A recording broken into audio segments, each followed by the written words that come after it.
স্বাগত আজকে বাংলাদেশে। আপনাদের সঙ্গে আছে আমি খালেদ মুহিউদ্দিন। দশম জাতীয় সংসদের প্রথম আর অর্থমন্ত্রী হিসেবে এম এ মুহিতের অষ্টম জাতীয় বাজেট ঘোষিত হলো আজ, যাতে 2014-15 অর্থ বছরের জন্য মোট ব্যয় ধরা হয়েছে 2,50,506 কোটি টাকা।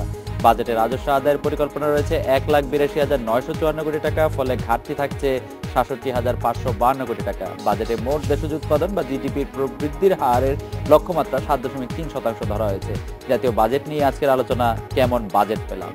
কথা বলতে স্টুডিওতে এই মুহূর্তে আছেন সাবেক তত্ত্বাবধায়ক সরকারের অর্থ উপদেষ্টা অর্থনীতিবিদ ডক্টর মির্জা আজিজুল ইসলাম এবং বিএনপি চেয়ারপারসনের উপদেষ্টা সাবেক বাণিজ্য মন্ত্রী আমির খসরু মাহমুদ চৌধুরী কিছুক্ষণের মধ্যেই আমাদের সঙ্গে যোগ দিবেন।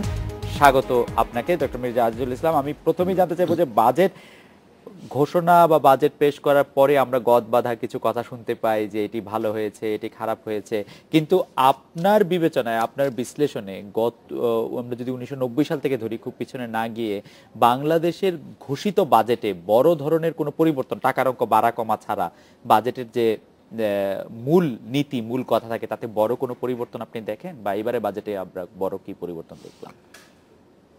না, আমার মনে হয় না যে আমি খুব বড় কোনো পরিবর্তন দেখেছি, এবং তাতে আমি খুব আশ্চর্যান্বিত না।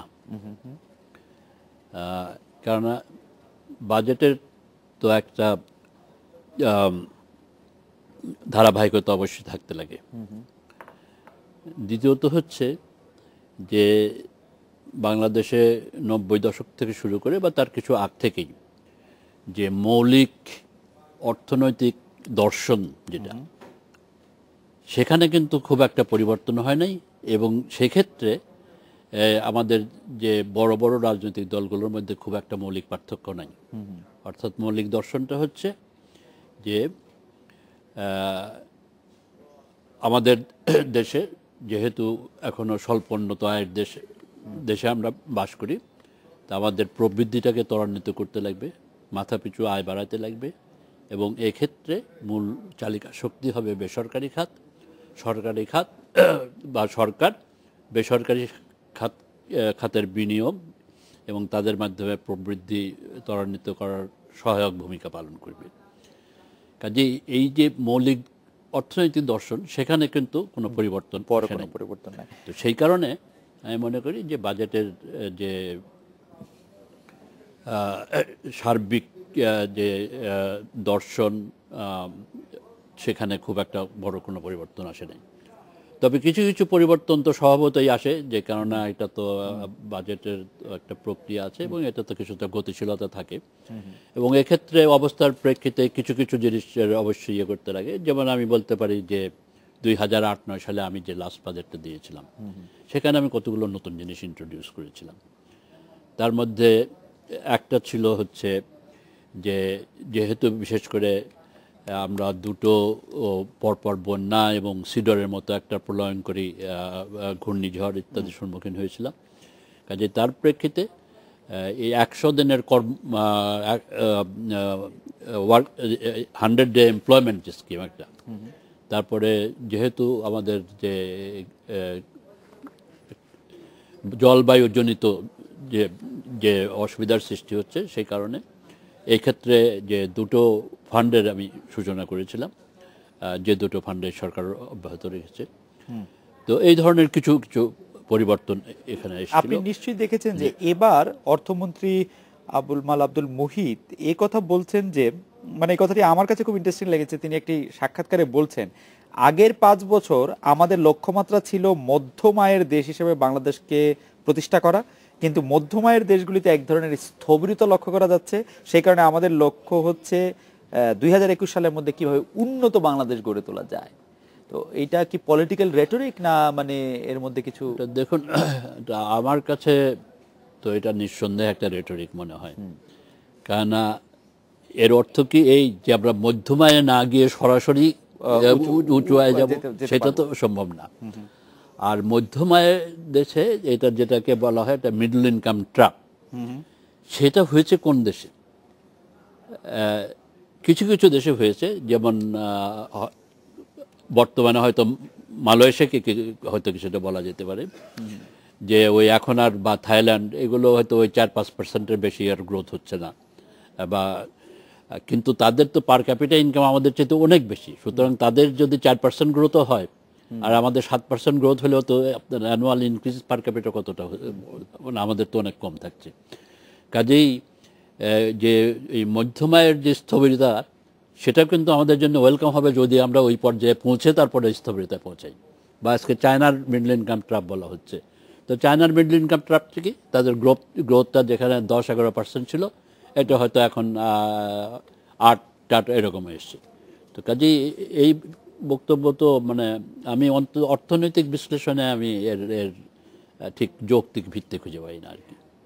আরেকটা জিনিস এবার খুবই উল্লেখযোগ্য যে বৃহৎ দাতাদের অর্থের বদলে আমরা নিজস্ব তহবিল থেকেই পদ্মা সেতু করছি, এটার প্রভাব বা এটা সম্পর্কে আপনার মূল্যায়ন আমরা যদি জানতে চাই। এটার আমি মানে যে পরিস্থিতিতে এই সিদ্ধান্ত নেওয়া হয়েছে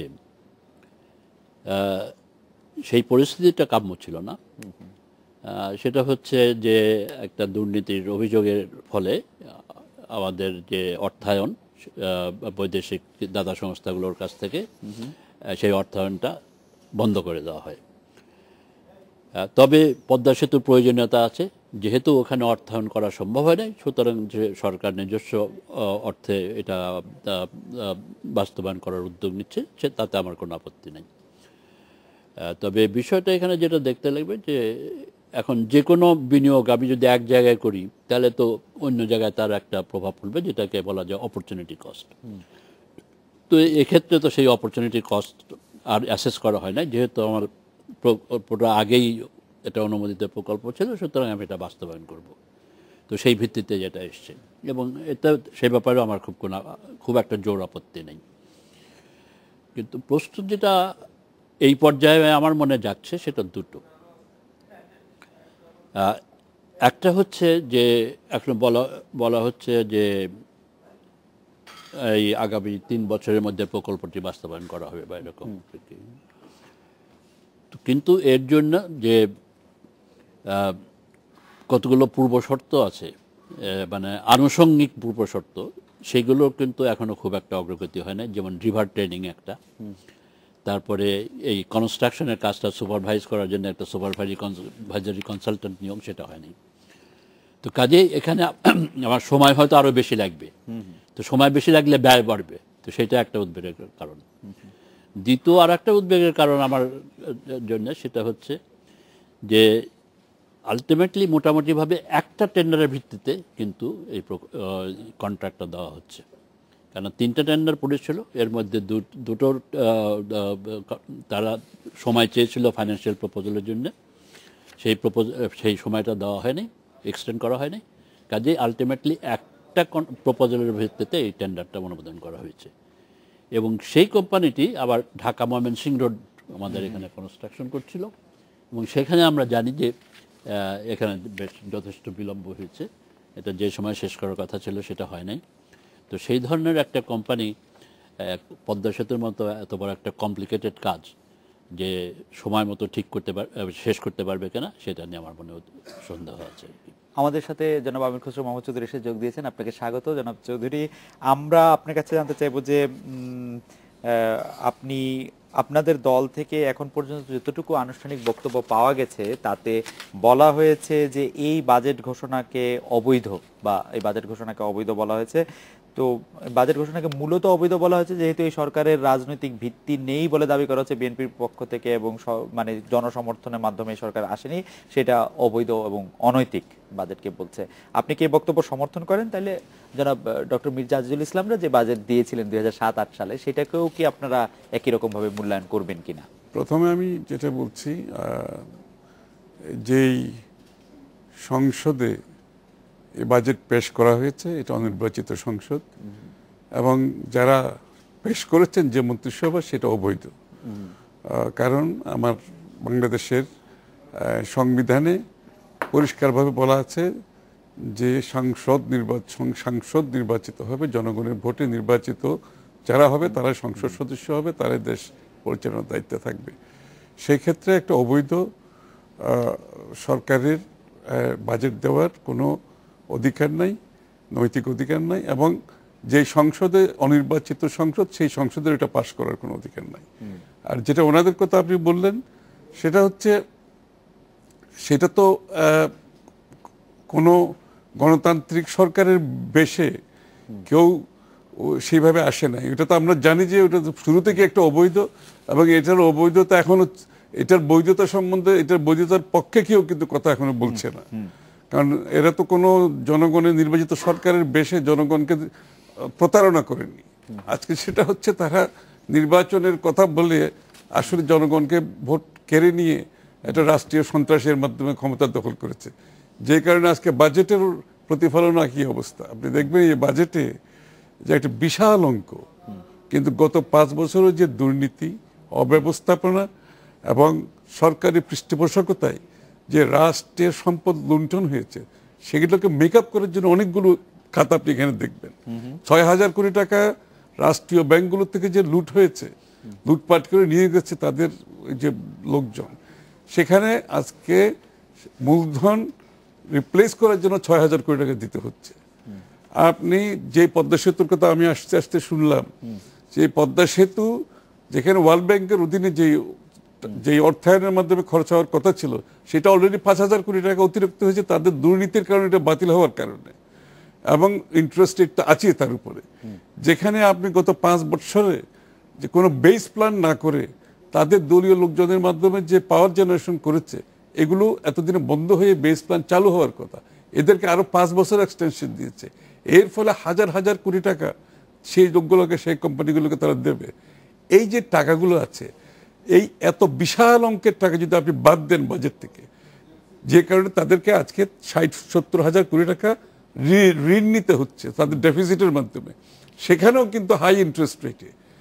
এই কস্ট কেন জনগণ বেয়ার করবে? তাদের দুর্নীতি, তাদের অব্যবস্থাপনা এবং তাদের রাষ্ট্রীয় পৃষ্ঠপোষকতার লুটপাটের কারণে এই বাজেট থেকে যে বড় পরিমাণ অঙ্ক অ্যালটমেন্ট করা হয়েছে, সেটা বাংলাদেশের মানুষ সেটার দায়িত্ব না কেন বহন করবে? কিন্তু আমরা তো এই প্রপোর্শনে ঘাটতি বাজেট সবসময় দেখে আসছি, সেটা তো আজকে নতুন হয়েছে এরকম কি বলা যাবে? যে বা আজকে এই ঘটনার প্রেক্ষিতে এটা হয়েছে, এটা কি বলা যাবে? এটা হয়েছে, মানে যদি আমরা অনুপাতিক ভাবে বলি, যে তাহলে কি ঘাটতি বাজেটের অনুপাত কি এবার অন্যবারের চেয়ে অনেক বেশি? এখানে ঘাটতিটা, এই আপনার কথাটা ঠিকই বলেছেন, ঘাটতিটা কোন খাতে হচ্ছে? এই যে আমি আপনাকে যে খাতগুলো বলেছি, 6,000 কোটি টাকা রাষ্ট্রীয় ব্যাংকগুলো লুটপাটের কারণে হয়েছে। এই 6,000 কোটি টাকা তো ঘাটতি হওয়ার কোনো কারণ নাই। আপনি যে বেস প্ল্যান না করে যে রেন্টাল, কুইক রেন্টালকে আরো 5 বছর এক্সটেনশন দিয়েছেন, এটা তো কোনো কারণ নাই। আপনি দুর্নীতির কারণে পদ্মা সেতুতে যে 5,000 কোটি টাকা এক্সট্রা যাচ্ছে, এটা কোনো কারণ নাই। ঘাটতি হতে পারে, এটা কোয়ালিটেটিভ যদি ইনভেস্টমেন্ট হয়, কিন্তু আপনি যদি আপনার দুর্নীতির, আপনার অব্যবস্থাপনা, আপনার রাষ্ট্রীয় পৃষ্ঠপোষকতার কারণে ঘাটতি করে দেশের মানুষের উপর বোঝা চাপাবেন, সেটা তো অ্যাকসেপ্টেবল। এ ব্যাপারে ডক্টর মির্জা আজিজুল ইসলাম কোনো মন্তব্য করবেন যে ঘাটতি বাজেটের, এবারের যে ঘাটতি বাজেটটা, সেটার বড় একটা কারণ অব্যবস্থাপনা বা দুর্নীতি, যেমন বলছিলেন জনাব আমির কাসেম মাহমুদ? প্রথম বক্তব্য হচ্ছে যে সার্বিক যে ঘাটতি, সেটা আমাদের সবসময় বাজেটে এরকমই একটা প্রভিশন রাখা হয়, মোটামুটি 5%-এর মতো। তো এখন যে ঘাটতির কারণটা কি? কারণটা হচ্ছে যে আমরা যে ব্যয়ের মাত্রা নির্ধারণ করি, সেই অনুসারে আমাদের রাজস্ব আহরণ সম্ভব হয় না, সুতরাং এই পার্থক্যটাই ঘাটতি আসে। কাজে এখানে মূল প্রশ্নটা হচ্ছে ব্যয়টা কোথায় করা হচ্ছে আর কি। তো সেই ব্যয়টা যে, এটা আমার মনে হয় কিছুটা বিশ্লেষণের অপেক্ষা রাখে। এটা কোনো কোনো ক্ষেত্রে অবশ্যই দুর্নীতির কারণে হয়েছে। যেমন ধরুন আজকে যে এই রাষ্ট্রায়ত্ত ব্যাংকগুলোর যে রিক্যাপিটালাইজেশনের জন্য বা তাদের ক্যাপিটাল শর্টেজ মিট করার জন্য যে টাকাটা দেওয়ার দরকার হচ্ছে, এটা কিন্তু কিছুটা দুর্নীতির সাথে সম্পৃক্ত ব্যাংকের, বা তারপরে আবার সম্প্রতিকালে এসছে বেসিক ব্যাংকের ইত্যাদি। তো সেটা একটা প্রশ্ন। আর দ্বিতীয়ত হচ্ছে যে আপনার যে যদি কোনো দুর্নীতি না থাকতো, তাহলে ব্যয়টা কমিয়েও একই মাত্রায় সুফল হয়তো পাওয়া যেতে পারত, মানে আদর্শ। হ্যাঁ, তবে সেক্ষেত্রে এটার যে কোনো একটা বিশেষ রেজিমের সময় খুব বেশি মাত্রায় বেড়ে গেছে বা কমে গেছে সেটা বিশ্লেষণের অপেক্ষা রাখে। সেটা বিশ্লেষণ করে আমরা একটা বিরতি নিচ্ছি, বিরতির পর ফিরে এসে জনাব আমির খসরু মাহমুদ চৌধুরী আপনাকে দুটি মানে ক্লিশে কথা আমরা প্রায় শুনি, হয় বাজেটকে আমরা ব্যবসায়ী বান্ধব বাজেট বলি অথবা বাজেটকে গরিব বান্ধব বাজেট বলি। এই দুটি বিশ্লেষণকে আপনি কিভাবে দেখেন বা এই দুটি শব্দবন্ধের আপনার মানে কি সেটি আপনার কাছ থেকে শুনতে চাই। আমরা একটা বিরতি নিয়ে ফিরছি আপনার কাছে, যে বাজেট কখন ব্যবসায়ী বান্ধব হয় বা কখন গরিব বান্ধব হয়। আমরা ফিরছি।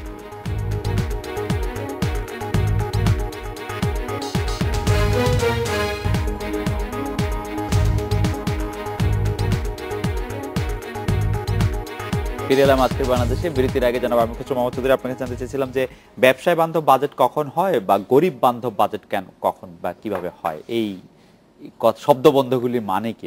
আসলে এইগুলো রেটরিক্স আর কি, এটা বিরোধী দলে থাকলে একরকম মন্তব্য করে, সরকারি দলে থাকলে একরকম মন্তব্য করে। কোন বাজেট অ্যাজ সাচ কোন কারো বান্ধব হয় এটা আমি বিশ্বাস করি না। তবে আমরা হচ্ছে যারা অর্গানাইজ গ্রুপ থাকে, যে আমাদের যেমন কৃষকরা, তারা অর্গানাইজ গ্রুপ না,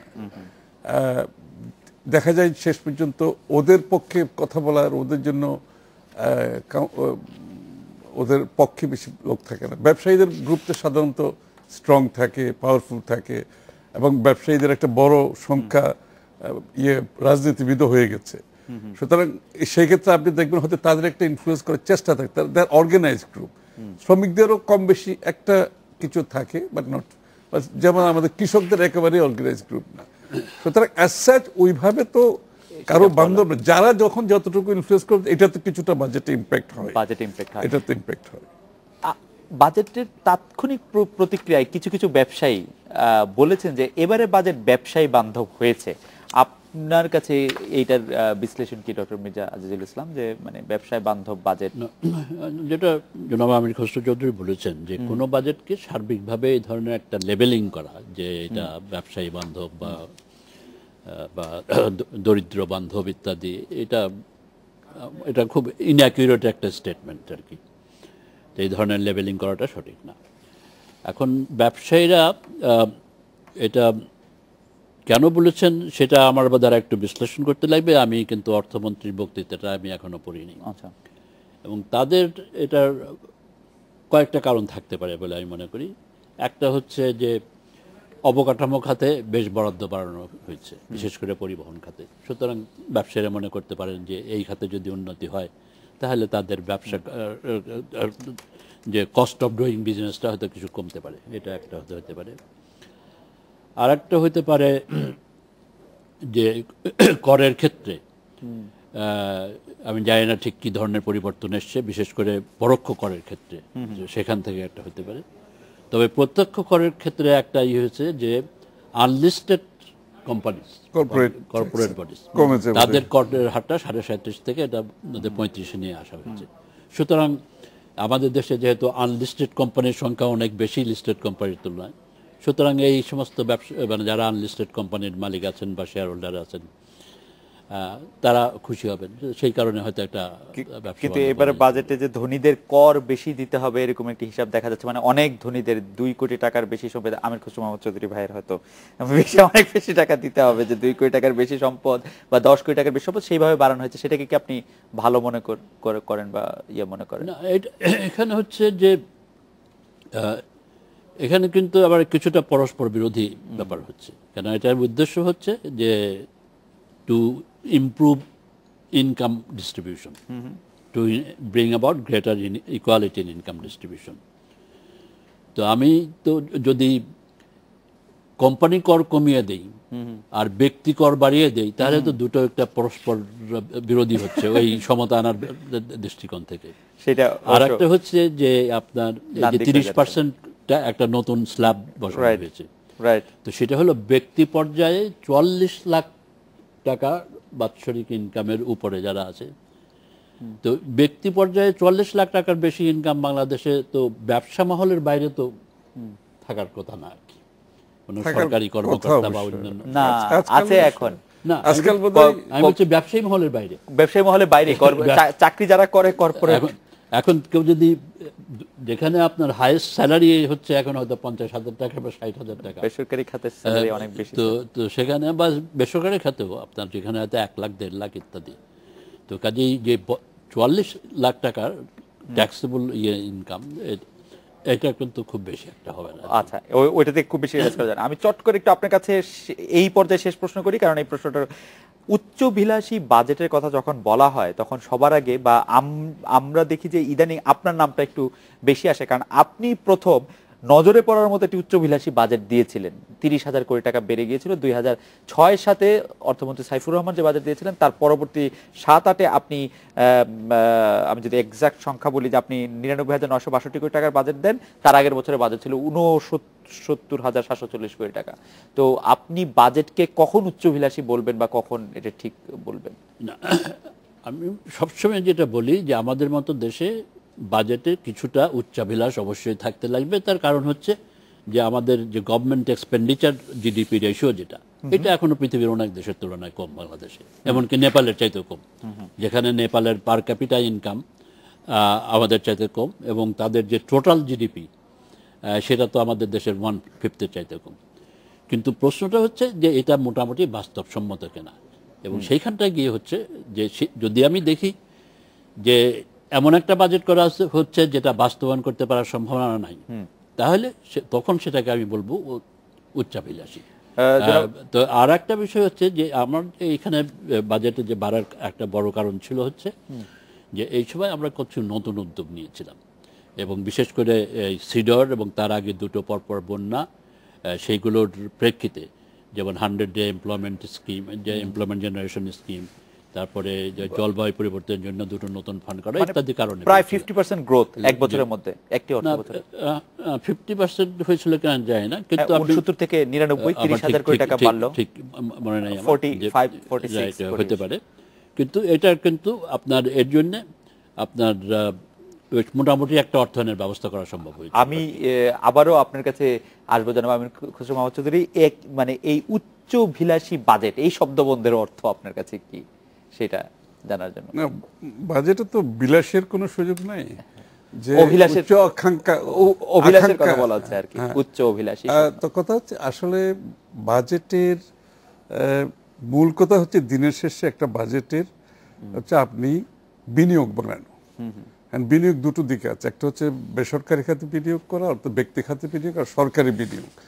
এবং আমরা জানি যে সত্যিকার অর্থে যদি আপনি সম্পদ সৃষ্টি করতে চান, প্রবৃদ্ধি চান, আপনার জনগণের কর্মসংস্থান চান, ওদের ক্রয় ক্ষমতা বাড়াতে চান, ওদের স্ট্যান্ডার্ড অফ লিভিং বাড়াতে চান, তাহলে কিন্তু আপনাকে বিনিয়োগ করতেই হবে। এবং এটা কিন্তু সবচেয়ে বেশি আসে, ড্রাইভারটা হচ্ছে ইকোনমির মেইন ড্রাইভারটা হচ্ছে ব্যক্তি খাতে। এবং ব্যক্তি খাতে বিনিয়োগ বাড়াতে হলে আপনাকে সরকারের বিনিয়োগের একটা কোয়ালিটি থাকতে হবে। এখানে আপনি যে অবকাঠামোগত বলেন, অন্যান্য যে বিনিয়োগগুলো আছে, এগুলো যদি গুণগত দিক থেকে ভালো থাকে তাহলে কিন্তু ব্যক্তি খাতের বিনিয়োগটা বাড়বে। বাড়ার সাথে সাথে সবকিছু এটা শেয়ার ডিস্ট্রিবিউশন আমরা যেগুলো বলে থাকি। কিন্তু এখন যেটা প্রবলেম হচ্ছে, সরকারের বিনিয়োগ বেড়েছে আমরা দেখতে পাচ্ছি, কিন্তু ব্যক্তি খাতের বিনিয়োগ বাড়েনি। অর্থাৎ সরকারের ব্যয় আপনার ব্যক্তি খাতকে ক্রাউডিং করতে পারেন নাই। তো সুতরাং এটা হচ্ছে গুণগত দিক থেকে এই বাজেট অ্যাকসেপ্টেবল না। আপনি সাইজ বাড়াবেন কিন্তু আপনি বিনিয়োগ বাড়াতে পারছেন না। আপনার 6% মধ্যে আপনি ট্র্যাপড হয়ে বসে আছেন আজকে 7-8 বছর ধরে।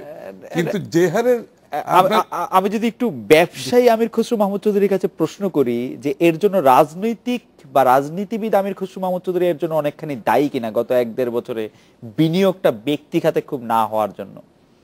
না, এটা তো আমি তো এখন দায়ী মানে আপনি ধরেন প্রাইভেট সেক্টর যারাই আছে তারা তো সবসময় বিনিয়োগের জন্য অপেক্ষা করে।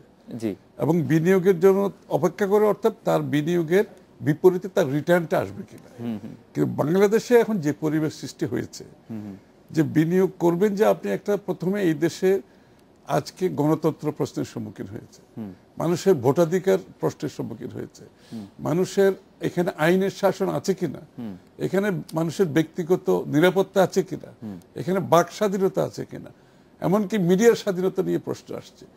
এই প্রেক্ষাপটে যেখানে এবার জীবনের নিরাপত্তা পর্যন্ত প্রশ্নবিদ্ধ হয়েছে, আপনি প্রাইভেট সেক্টর কিভাবে এখানে বিনিয়োগ করবে? বিনিয়োগের জন্য একটা পরিবেশের দরকার আছে। সুতরাং এখানে এই ব্যাপারটা অত্যন্ত গুরুত্বপূর্ণ। এবং গণতন্ত্র আপনি দেখবেন যে কনসিস্টেন্ট যেখানে একটা দেশের প্রবৃত্তি এবং অর্থনৈতিক উন্নয়ন হয়, এখানে কিন্তু গণতন্ত্র হচ্ছে পূর্ব শর্ত, যেটা বাংলাদেশে আজকে প্রশ্নের সম্মুখীন হয়েছে। সুতরাং আমরা যতদিন এই গণতন্ত্র আবার ফিরিয়ে আনতে না পারবো, জনগণের ভোটাধিকার ফিরিয়ে দিতে পারবো, আইনের শাসন আনতে পারবেন, জনগণের ভোটাধিকার ফিরিয়ে দিতে পারবো, আইনের শাসন আনতে পারবেন, বেসরকারি খাতকে আপনি যদি দুনিয়ার ইনফ্রাস্ট্রাকচারও দেন, তাইলে কিন্তু বিনিয়োগ কেউ করবে না। আমরা একটা বিরতি নিচ্ছি। ডক্টর মির্জা আজিজুল ইসলাম, আপনার কাছে জানতে চাইবো যে বিনিয়োগকে উৎসাহিত করার কথা অনেক বক্তৃতায় বলা হয়েছে, বাজেট বক্তৃতাও একাধিকবার বিনিয়োগ প্রসঙ্গটা এসছে বেশ কয়েকবার। তো আপনার কাছে কি মনে হয় আগামী অর্থ বছরে কি আমরা বিনিয়োগ পরিস্থিতির একটি মানে আমি কি বলবো মানে একটি সিগনিফিকেন্ট উন্নতি দেখব, নাকি একই রকম বিনিয়োগ পরিস্থিতি থেকে যাবে? আমরা একটা বিরতি নিয়ে ফিরছি। এবং পাশাপাশি যদি আপনি ব্যাংকিং খাতে যে উদ্যোগগুলি নেওয়া হচ্ছে বা সেগুলি যদি আপনি একটু বিশ্লেষণ করেন, আমরা একটা বিরতি নিয়ে ফিরছি আপনার কাছে।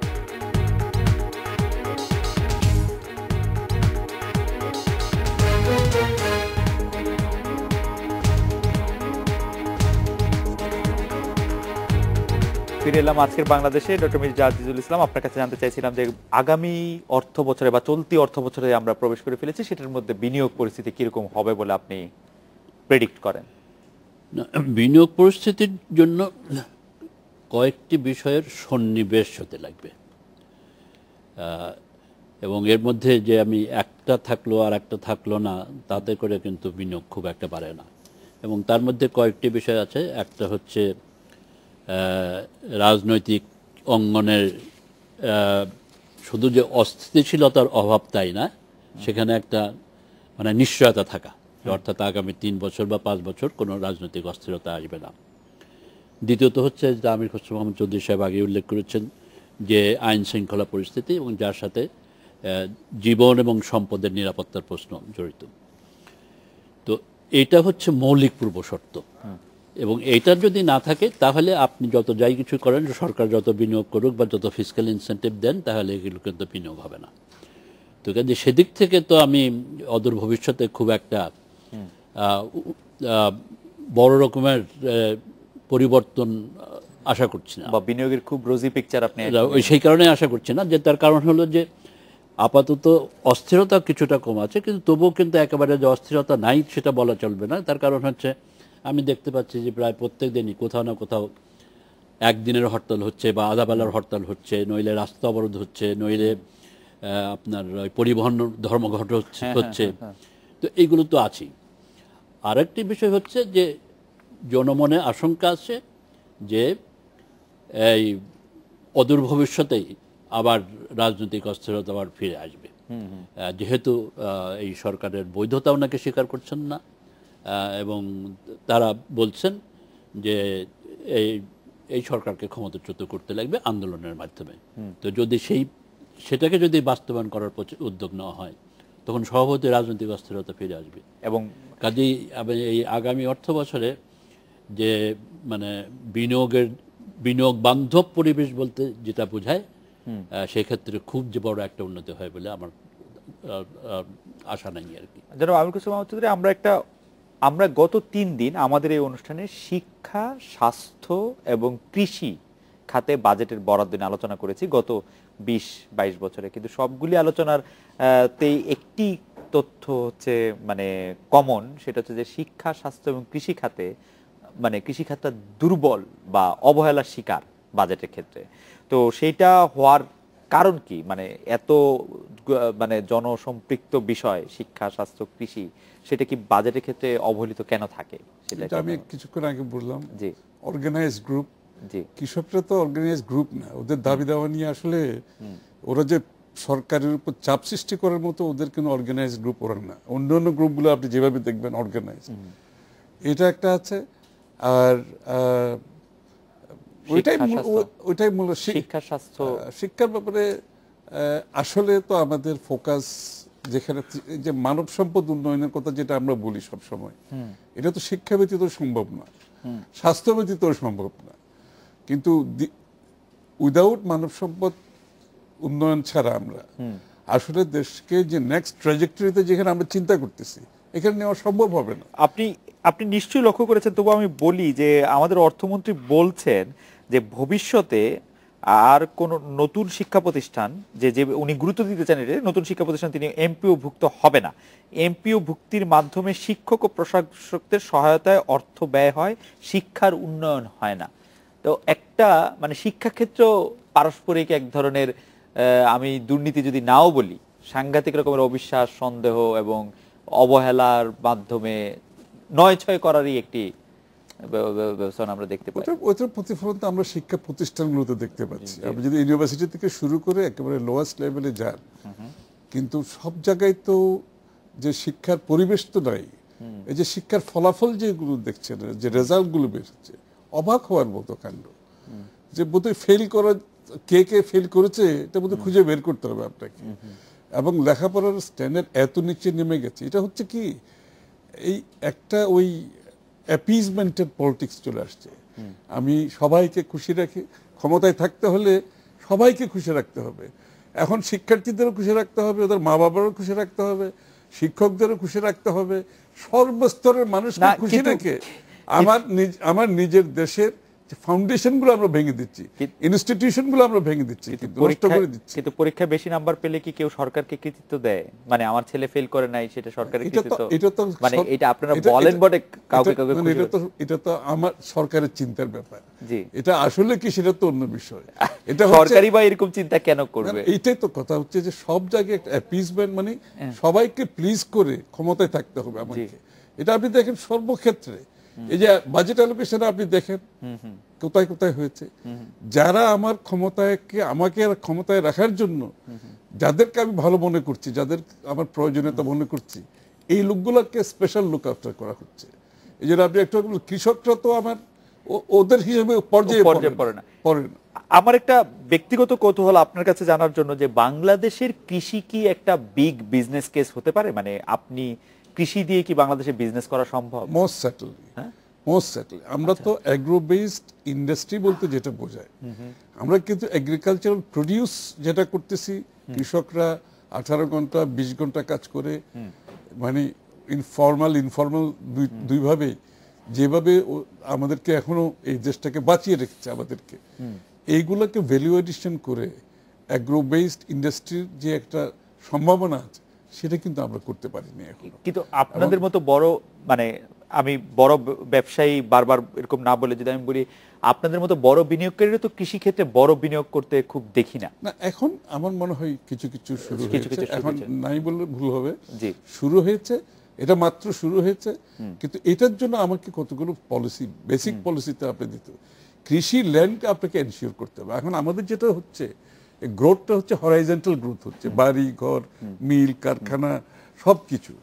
আপনি বাংলাদেশের মতো এত ছোট দেশে এত কম জায়গা নিয়ে আমরা আছি, এখানে যদি আপনাকে কৃষি খাতটাকে, এটার যে সম্ভাবনা আছে, এই কৃষি ল্যান্ডটা আপনাকে এটাকে কিন্তু এটার বাইরে রাখতে হবে।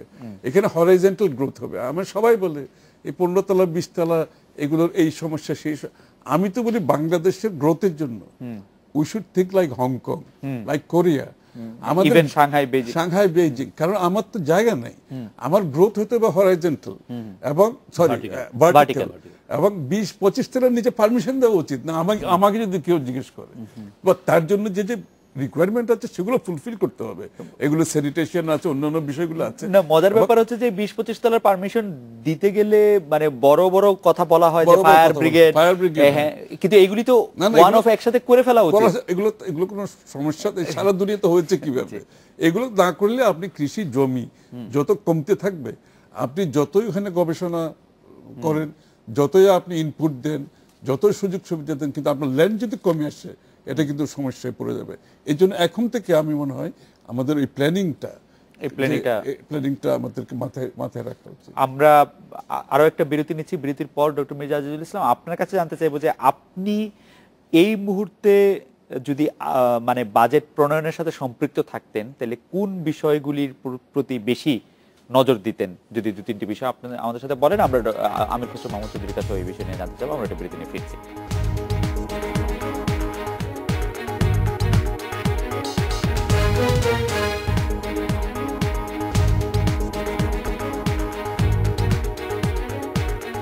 ফিরলাম আজকে বাংলাদেশে। ডক্টর মির্জা আজিজুল ইসলাম, এই মুহূর্তে বাজেটের কোন বিষয়গুলো একটু বেশি মনোযোগ দেওয়া দরকার ছিল বলে আপনি মনে করেন?